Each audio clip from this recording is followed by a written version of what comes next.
గుంటూరులోని శ్రీనివాసరావుపేటను ఆదర్శవంతమైన ప్రాంతంగా తీర్చిదిద్దుతామని గుంటూరు పశ్చిమ ఎమ్మెల్యే గల్లా మాధవి పేర్కొన్నారు.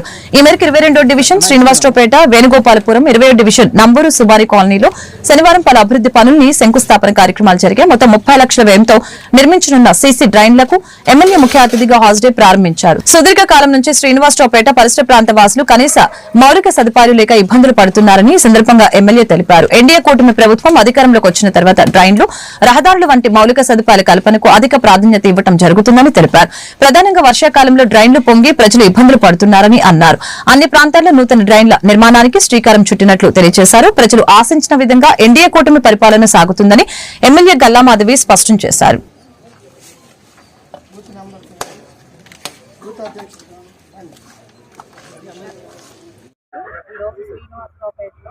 అలాగే వేణుగోపాలపురం రోడ్లో సీసీ రోడ్లు వేసుకోవడం జరుగుతుంది.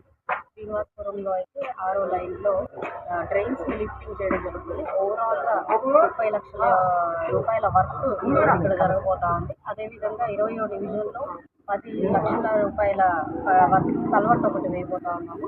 సో ఈరోజు అభివృద్ధి కార్యక్రమాలు జరుగుతూ ఉన్నాయి. ప్రజలందరూ ఎప్పటి నుంచో ఈ యొక్క డ్రైన్స్తో చాలా అసౌకర్యంగా ఫీల్ అవుతూ ఉన్నారు. మీరు చూస్తే చాలా దారుణంగా ఉన్నాయి డ్రైన్స్. ఒకసారి ఇక్కడ మనం వార్డు విజిట్కి వచ్చినప్పుడు చూడడం జరిగింది. అప్పుడే ఎస్టిమేషన్ చేయించి వీటి వర్క్ చాలా ఫాస్ట్గా జరగాలి అని చెప్పుకోవడం జరిగింది. ఈరోజు ఆ వర్క్ని పురస్కరించుకొని కొబ్బరికాయ కొట్టడం జరిగింది.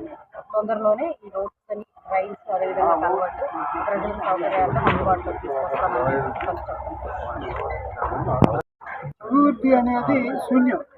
ఎక్కడ కూడా కనీసం రోడ్డు గుంతలు కూడా పోసినటువంటి పరిస్థితి 5 సంవత్సరాలు ప్రజలు నరకం అనిపించారు.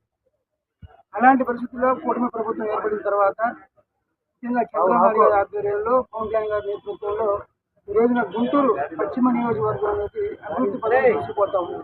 ముఖ్యంగా మన ఎమ్మెల్యే గారు అయినటువంటి ప్రజానాయకుడు గల్లా మాధవ్ గారు ఎప్పుడైతే ఎమ్మెల్యేగా గెలిచారో ఆ క్షణం నుంచి కూడా ప్రతి ఒక్క డివిజన్ని పర్యటించి స్వయంగా ఆమె పర్యటించి క్షేత్రస్థాయిలో సమస్యలు ఎక్కడెక్కడ ఉన్నాయో తెలుసుకొని వాటిని క్రమ పద్ధతిలో ప్రాధాన్యత క్రమంలో ప్రతి చోట కూడా ఎక్కడైతే అవసరం ఉందో దాన్ని ఎక్కువగా సమస్య ఎక్కడ ఉందో అక్కడికి వెళ్ళి తెలుసుకొని పరిష్కరిస్తూ ఉన్నారు. ఆ క్రమంలో భాగంగా ఈ రోజున 22వ డివిజన్ శ్రీనివాసరావు తోట 6/4లో 2 రోడ్లు డ్రైనేజీ, అలాగే వేణుగోపాలపురంలో ఎప్పటి నుంచో వాళ్ళు అడుగుతూ ఉన్నారు.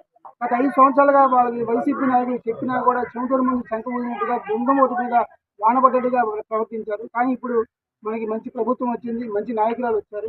ఈరోజు వేణుగోపాలపురంలో కూడా రోడ్డు శాంక్షన్ అయింది. 18 లక్షలతో ఆ రోడ్డు వేస్తా ఉన్నాం. ఈ సందర్భంగా మేమందరం కూడా మా మాధవ్ గారికి మరొకసారి హృదయపూర్వక కృతజ్ఞతలు తెలియజేస్తాం.